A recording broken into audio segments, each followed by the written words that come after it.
All right, it's just about time to start. Let's see what we got here. You guys might be able to hear my dog in the background. He's he's a funny little guy. He's a he's a Yorkie Schnauzer mix, and his name is Frankie. He's the Doge.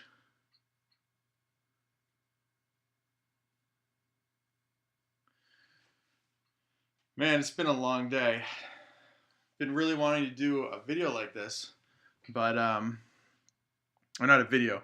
Been really wanting to do a little audio chat like this for a while. It just haven't been able to pull it together to do one.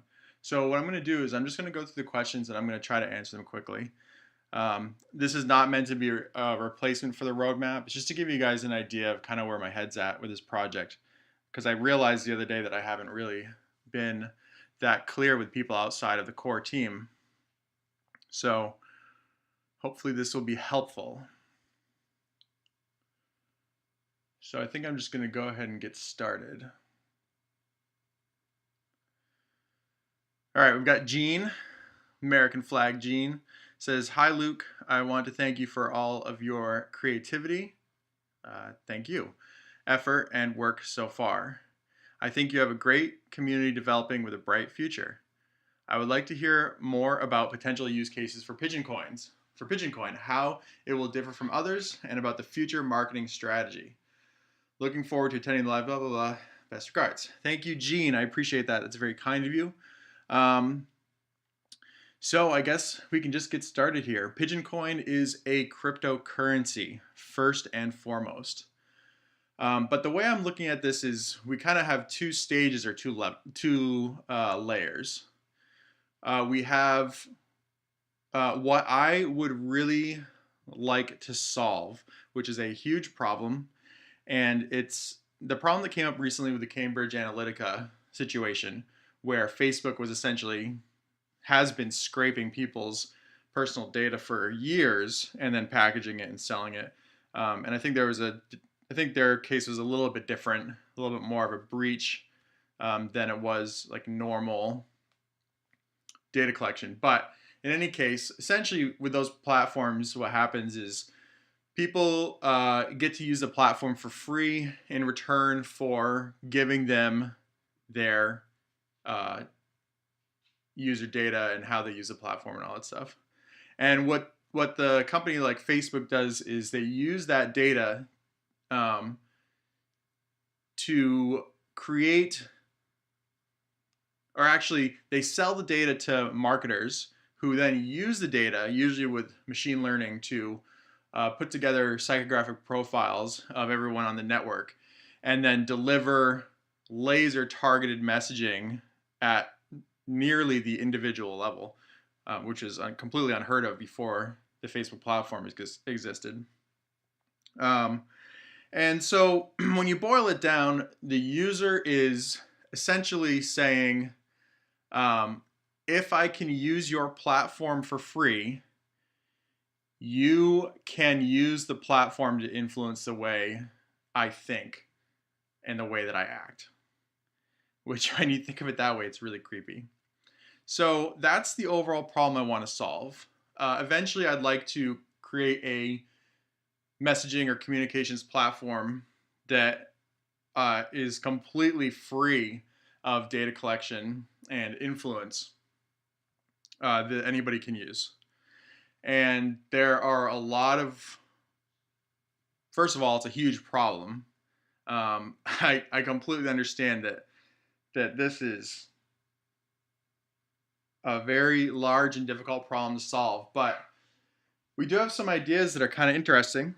I can't go through all of them now because it's just way too early, but one of the ones we thought of is actually kind of elegant, and that's the idea that with the Lightning Network, people who aren't familiar with the Lightning Network, essentially what it is you create like a little payments channel above the blockchain with an individual, and then you can transact freely with very little fees. And there's been some talk about allowing messaging through this Lightning Network channel. So if you can imagine a messaging network that's all peer-to-peer through Lightning Network, um, and at the same time you can transact freely, then you have the building blocks for a decentralized, secure peer-to-peer messaging system with free and fluid money transfers built in. So you can imagine how powerful a situation that could be. And we have other ideas that are a little less decentralized that offer some further benefits. But that's kind of like just one idea for you guys to start chewing on. Um, so potential use cases for Pigeon Coin. Yeah, so Pigeon Coin would be the currency used on a messaging platform like that. And that's how it will differ from others, is because we'll be driving hard towards a messaging platform, and then Pigeon Coin will be the currency for use on that platform. Oh, future marketing strategy. Okay. So as you guys know, we have been swamped with just getting the basics handled. I certainly did not expect to get this much interest, this much traction so early on. And so we were caught without a good website. We were caught without a development pool. We were caught without all these things. And so um, we have to get those things handled first. And we're actually really close. The other day, I'm happy to say that all of our sites are now SSL encrypted, which actually took longer than one might expect, because each site is on a completely different platform. And so you have to figure out the best way to do that on each and every site. So that was a learning experience for me anyway. So that stuff's all up and it's encrypted, and we actually have yesterday, I think it was the number 2 slot on Google search results for Pigeon Coin. So that was really nice. That was a result of doing the SSL, adding SSL to our website. We keep the website up to date. We are constantly looking at it and seeing if there's things that need to be fixed. So even though it's not pretty, it is perfectly functional and we use it a lot. I also created the bot, which was kind of funny. I was like, man, all these people are asking when CMC or when Binance or whatever. And I said, why don't we just make a bot that answers the when questions? So of course it started there, and then it gets a little bit more functionality after that. But I think that's been a good move. So the future marketing strategy, what I'd really like to do is, my idea here is that we want to market Pigeon Coin less as like a hardcore cryptocurrency and more as from the standpoint of like a startup. And if you can imagine it, like it goes something like this. So instead of being like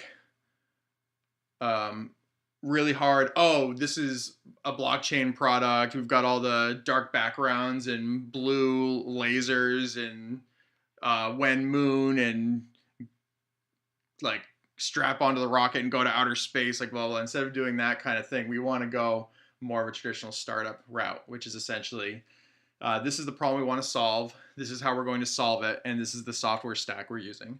And within that software stack is the Pigeon Coin blockchain.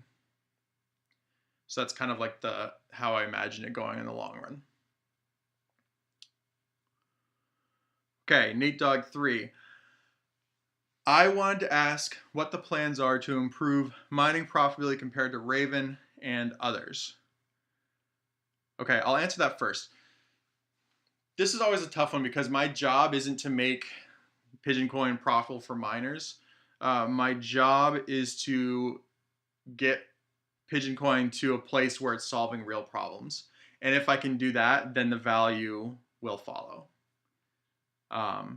That's the way I think about it personally. So I don't think about how can I increase the price, because that's a very short-term kind of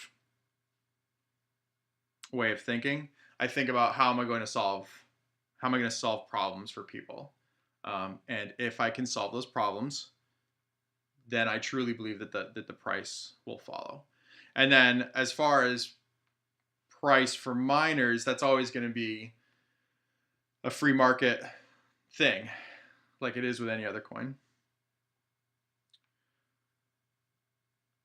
All right, miners have dropped off. Yes, they have. Voscoin sent us a whole lot of miners. We went from about 150 gigahash to 400 gigahash, and then that dropped off to about 100 gigahash after the difficulty went up. So we're mining with 100 gigahash on a network that should have that's got difficulty set up for 400 gigahash. And then of course the block time gets longer and it takes longer and longer to knock out the blocks.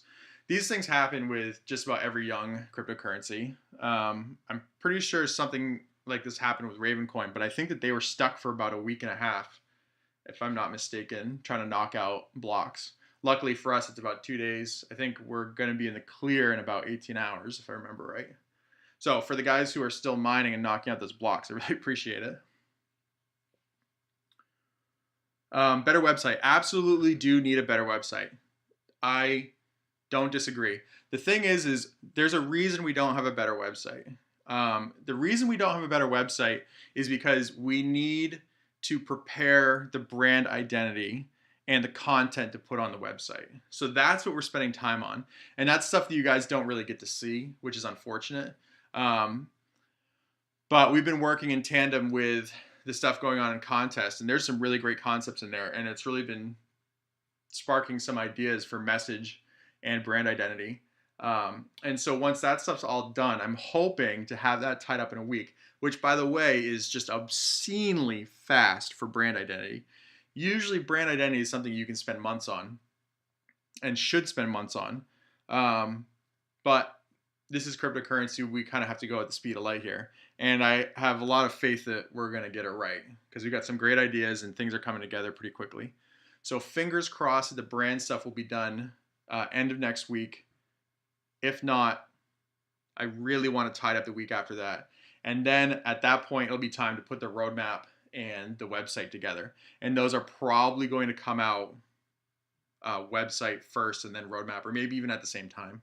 So just bear with us. I know it's a long time coming, but we really want to get it right because the website we put up, we want to be able to rely on that for months to a year. We do have plans for exchange launches. Again, that stuff is all behind the scenes. If you give me a second, I can pull up the Trello and see if I can name a couple of them. Let's see here. Okay, so I'll give you the list here, and these are kind of like a general guideline for us and kind of the order we want to go, and we'll be filling in with other exchanges.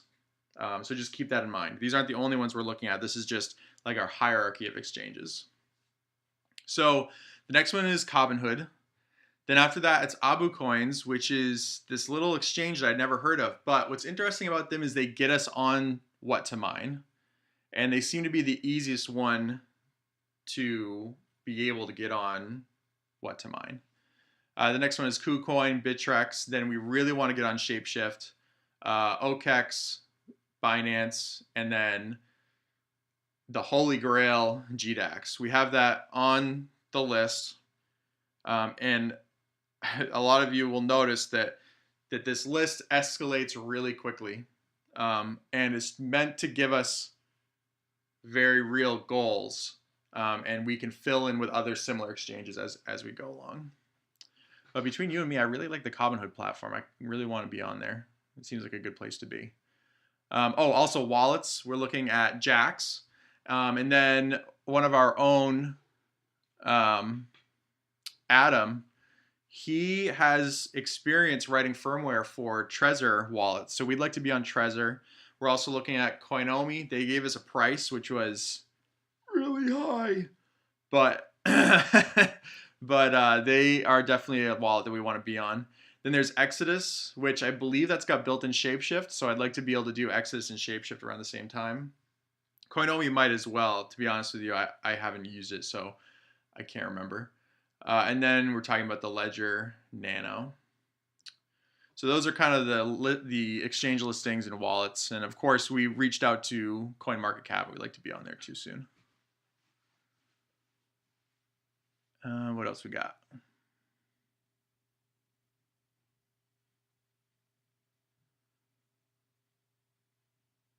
Okay. And we're going down to Damian Todd. Damian Todd. Anyway. Hi, Luke. When the new site is ready, I will be glad to see more transparency about everyone involved in the project. Real pictures, LinkedIn accounts, so on and so forth. Actually, on our website now, there is a team page, and it's not 100% complete, but it is getting at what you're getting at there.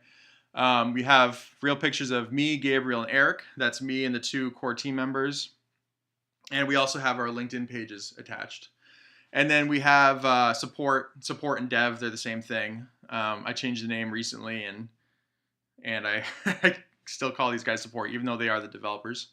And there we got Adam, Leo, Eric, Todd, Rich, David, Steve. And then we got a couple new additions to that. I hope I get everybody. I think it's Alex Ellis and Brian Doors. Alex is a web developer, and Brian Doors is a production television editor. He's going to tell me later that I got the title wrong, but I should give you an idea. He does editing for television shows. So he's got a lot of experience with things like visual design and message and all those kinds of things. Okay. Do you think about some staking reward? If you're talking about master nodes, the answer is definitely no. We are never going to have master nodes. Next one, transactions per second, like Bitcoin, question mark? Okay, so we are planning on adding SegWit as soon as we can. I'd like to have that done by the middle of summer is kind of where I'm thinking. Don't hold me to that because we still have to put the roadmap together, but that's kind of what I imagine. I'd like to have SegWit by then. And once we add SegWit, we should be about 10 times the speed of Bitcoin on chain. But I'm pushing very hard to get Lightning Network up on our system because I want to see if there's room to develop that as a core messaging protocol. I think that that's a really interesting option for the communications application that we're thinking about. And also it would just vastly improve the ability to make transactions. And there's also kind of an interesting idea. A lot of people don't like this, but it seems like it could be really effective, and it's something that I want to look into, is the idea of setting up nodes for Lightning Network. And also offering some kind of, we're getting a little too far. We're getting a little too far into the future there. But yeah, there is an opportunity potentially to set up nodes for Lightning Network above the chain, which could make transactions really, really, really fast. And what you sacrifice there is how decentralized it is, at least the way that I'm thinking about doing it. And then in the section, let's see, Damon says in the section, pigeoncoin.org/purpose, can you explain a little bit more about, quote, grease the rails of payments by linking our messaging users with Lightning Network channels to enhance transactions for anyone using Pigeon Coin? Yeah, okay, so here, the idea, this is very theoretical, right? We have to do some testing, and that's going to be a couple months out, but the idea is essentially this. If you can get normal people using the messaging system just for messaging, and they're using Lightning Network channels for messaging, then people who are non-messaging users, just regular cryptocurrency users on the Pigeon Coin network, will find that they have more direct paths to other cryptocurrency users just because the whole network is more connected. So the idea is you pool in regular messaging users with regular cryptocurrency users, and they're all using Lightning Network, one for messaging and one for payments. And what it ends up doing is it just makes the Lightning Network way more robust for both purposes. Okay. Yeah, and then the spot market to the messaging system. I put that in a little early. All right, I won't lie to you there. That's way far out. So the idea there is that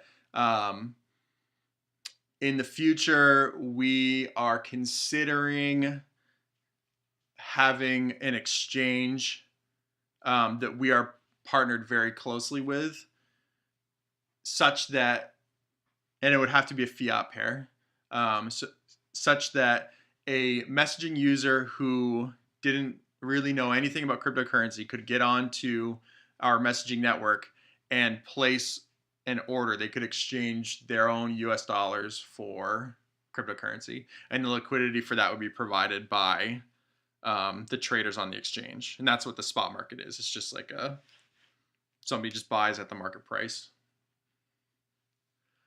What is the market cap of Pigeon Coin? You know what? Honestly, I don't know what the market cap of Pigeon Coin is right now. To be honest with you guys, I really don't like looking at prices, because when the price is up, it's all moon memes, and when the price is down, it's all FUD. So for me, my goal is to solve problems, right? Not to just pump the price. So I don't look at the price. I look at what I have to do next to get on solving problems, right? And the first problem I solved was the X16R power fluctuations.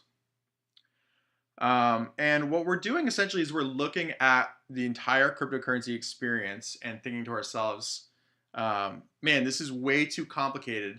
And it's really easy to forget how complicated it is, because once you learn how to use it, you kind of get aligned with how everything works, and you take for granted how far you had to come to get to the point you're at now.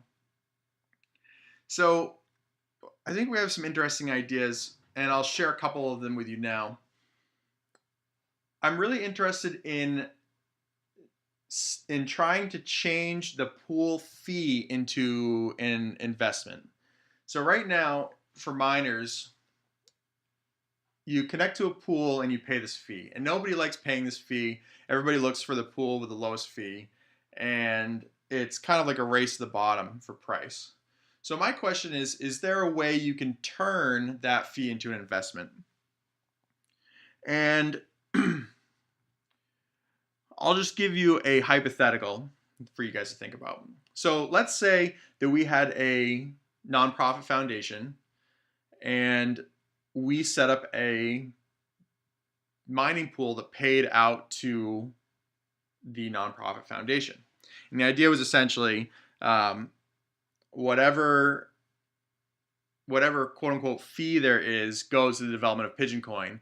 And if you believe in the project and the people behind it, then you want them to have access to more funds, because they'll be able to solve more problems for real people, and that will in turn raise the price, right?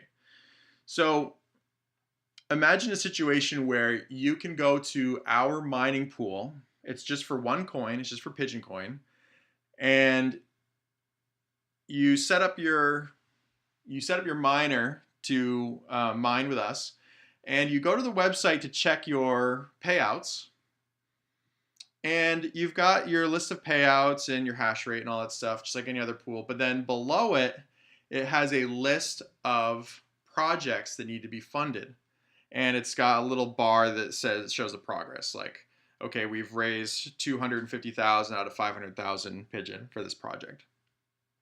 Now, imagine that you could go through there and choose where your 1% fee was going. So if you wanted to donate to the Binance listing fund, you could set your 1% fee to go to that. Or if you really wanted a mobile wallet, you could set your 1% fee to go to that. And essentially what would happen is as that filled up, we would take that money and use it to essentially hire professional developers. And when I say that, those developers could be on our team, right? So that could be used to pay their salary, or it could be used to contract for something that we want, like the best labor and the most skilled developers for a very specific thing on hand to be able to complete this project. Or if it's like a listing, then they just have a fee that needs to be paid. So in this situation, you could argue that the mining pool fee has turned into an investment. And at that time, you could decide maybe you don't want to pay 1%, maybe you want to pay 3%, maybe you want to pay 5%, whatever makes sense to you personally. And if you're not a miner, you would still be able to donate directly to those projects because there would be a little wallet address and you could send money to it. And whatever you sent, whether it was from your mining rewards or from your own wallet, would fill up those progress bars, and you could watch them in real time get filled up with cash and drop off the end. So that's kind of one thing we're thinking about. As far as wallets go, we're thinking we had this one idea. We've had a few ideas, but one of the ideas that I think is interesting is we'd like to create a wallet address system that is based off of a system called What 3 Words. And you guys can look it up. I think it's what3words.com. And what it is it's somebody created a GPS system where you can locate any 10 foot by 10 foot, 3 meter by 3 meter area on the surface of the earth with only 3 English words. So it could be something like one fat pigeon. And if you type that in to What 3 Words, I'm pretty sure there's going to be it's going to give you a GPS location that's accurate to within plus or minus 5 feet. So we wondered if we could do something like that with wallet addresses, because I can't remember my wallet address, but if I could have a wallet address that was one fat pigeon, that's really easy to remember. And so then it becomes conversational. Hey, would you send 1,000 pigeon to my wallet address? What's your wallet address? It's one fat pigeon. Done. Whereas before it would be like scan the QR code, which works great in person, but when you're sending stuff over the internet, you either got to copy and paste or get out your phone, get it to somebody else. So it'd be nice to just be able to make that a lot easier. So that's just one of the ideas that we had. And I don't want to give up too much, but that is kind of some of the things that we're thinking about. So I really hope this is helpful. What I'm going to do is I'll be available in general chat if you guys want to ask me more questions. I'm sure there will be more questions. And again, remember, this is not a replacement for a roadmap. It's just to give you guys an idea of kind of where our heads are at. Our next steps right now is to get the brand identity really nailed down so we can launch a killer website. For you web development nerds out there, what I'm using right now is Bulma CSS, which is kind of an alternative to Bootstrap. That's pure CSS. It's no JavaScript, super lightweight and so easy to learn. And the best part is it doesn't look like Bootstrap. So I'm kind of playing around with that to use to make just a very simple static website that has things like current market cap and blockchain stats and stuff like that. But really nice, really clean, flat, modern, sans serif, Helvetica Neue, so on and so forth. We worked up a color palette, and you guys can see that on contest if you want. Which, by the way, before I get off, I just want to say the people who have been adding to the contest, thank you so much. The concepts we're getting from you guys are incredible, and And we're just really looking forward to the next few days to see what you guys come up with, because every time someone posts something, it gives us ideas, and that's been super helpful. So again, thank you so much for your time. Thank you to the miners who are knocking out these blocks. Everything should be hunky-dory tomorrow around noon is kind of what we're expecting. And the revenue should go up then, which is great for everybody because I'm mining right to the dev fund. So dev fund always needs more money. And yeah, that's about it. I'll be in and out. Like I said, I've said this a few times in chat. I'm doing this full time at this point, and full time at this point is like 70 hours a week. So I'm doing a little more than 40. And we got Gabriel, he's working full time. Eric is working part time. He day trades cryptocurrency. Actually, he day trades cryptocurrency with leverage, believe it or not. So for you trading nerds out there, he's definitely, maybe you can chat him up, bug him, see if he'll tell you some secrets. But yeah, so he's around. He gives us a good 10 to 20 hours a week. And then we got Adam. He is our firmware and C++ developer. We got Alex, who's the web developer. Brian, who is our just general design and message kind of guy. He's got a background in videography. And there's more too. And you know what?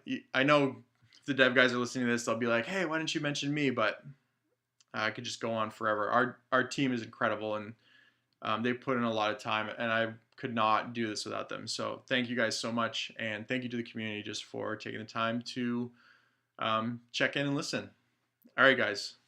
I'll be on general chat probably until, I don't know, 8 o'clock. So if you want to hit me up there, I can maybe clarify some things. So thanks again. Thank you.